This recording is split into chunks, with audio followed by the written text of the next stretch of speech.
Hi everyone. Hello. Are you in my dressing room? This is Sharon. Sharon's mama makeup. Sharon makes me look pretty. Say hi, Sharon. Oh my gosh, well. I'm Lady Gaga. Patricia. This is Patricia. This is Matt Williams. He's like, don't film me. We're actually getting me ready before my New Kids on the Block performance at the Nokia Theater, which I'm super stoked to play because it's a brand new theater. Have you ever had a surprise wardrobe malfunction? Yeah, for sure. One of the dancers like completely saved me from full boob exposure the other night.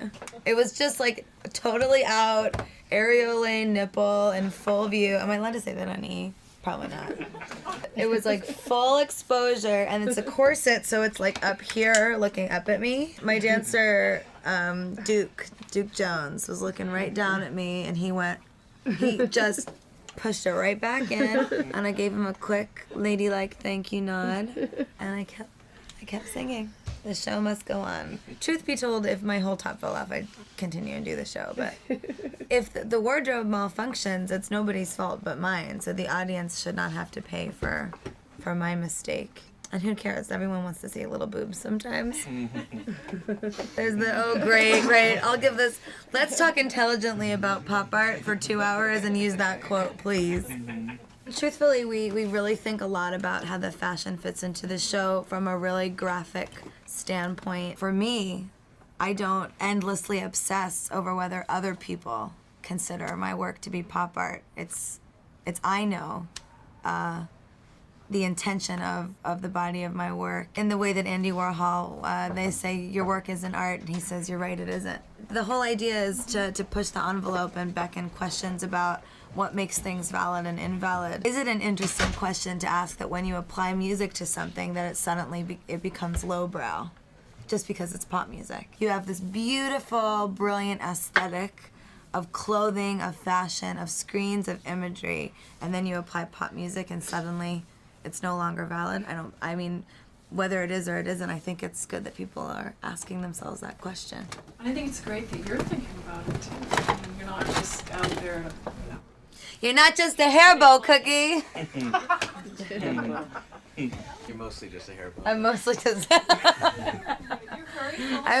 just a hair bow, but it grew right out of the. Your hair bow's growing. How do you feel about the Christina Aguilera comparison?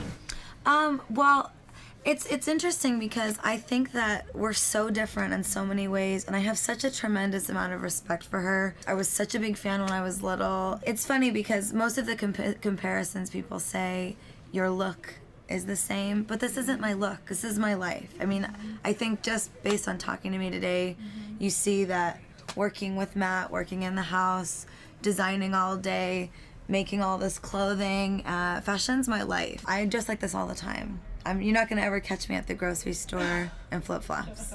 This is my Hannah Montana lip gloss. I'm just really, I gotta tell you, I was in CVS in South Beach. Hannah Montana has a whole section in CVS of stuff, and I don't care what anyone says about this girl, that is amazing. I mean, she has her face on a lip gloss. It's a good lip gloss. Me and Sharon use it every day. So this basically has electronics encased in it. I'm not gonna tell you how, because I don't want you to make one. But it's very bright. It's actually so bright that I probably could blind someone with it. We had to keep it at a certain level of brightness so that I could actually use it in normal clubs. It's very bright, and I could probably blind you with it. Hope you guys had a good time with me. Me and my crystal crown are going to go get ready for the show, and thank you so much to E for coming and hanging out with me in my dressing room.